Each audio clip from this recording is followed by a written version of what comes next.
Yeah, but these unique location-based factors are not the only explanation, because we also see phenomena like the clustering of the tire manufacturer industry in Akron, Ohio. It's more an historical example, but it leads to more interesting questions. Why do entrepreneurs cluster even if there's no location-based factor? One part of the account is, well, an existing cluster fosters entrepreneurship and regional development and has also a moderating impact. But this is only one part of the picture. A more theoretical account comes from the system theory, which explains, well, there's at first an initial entrepreneur which locates by chance somewhere. This is mainly based due to his biographical roots. And as a part I don't agree with that of the entrepreneur as rational agent who scans the fitness landscape and bases his decision to locate somewhere based on this. And yeah, well, the cluster seed attracts other entrepreneurs, and also from within the cluster, the workforce which lives there and works there has a role model of the entrepreneurs which already are successful, and has also a variety of employment opportunities.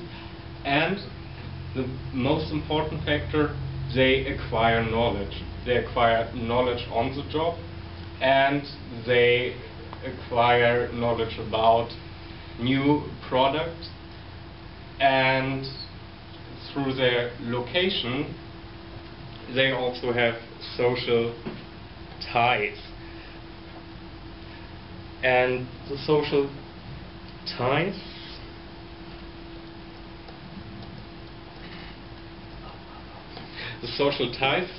explain why entrepreneurship clusters, even if there are no advantages for clustering. Usually one says, well, density of business units brings with it some cost advantages like lower transportation costs, and if buyers and consumers are located in the same cluster, or lower costs of hiring.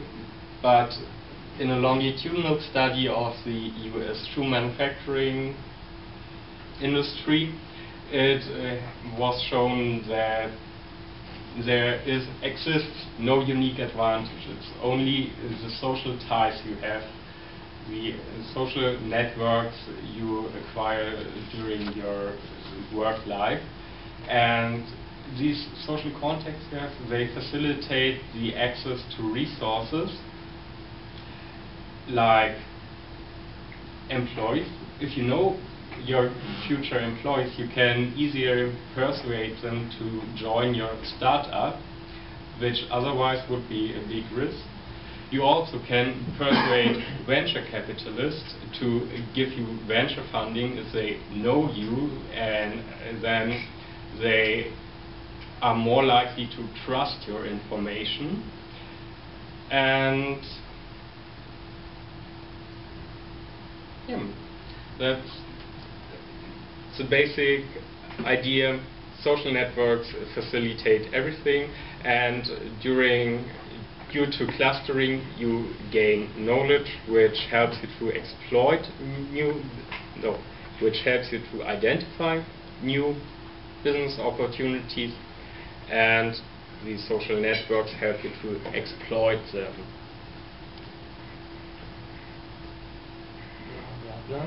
Spin-offs are another reason for clustering.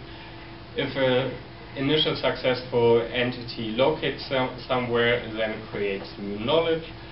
The entrepreneur or the workers or other entrepreneurs are attracted to this new knowledge and see some opportunity to market it, so they have a chance to create spin-offs.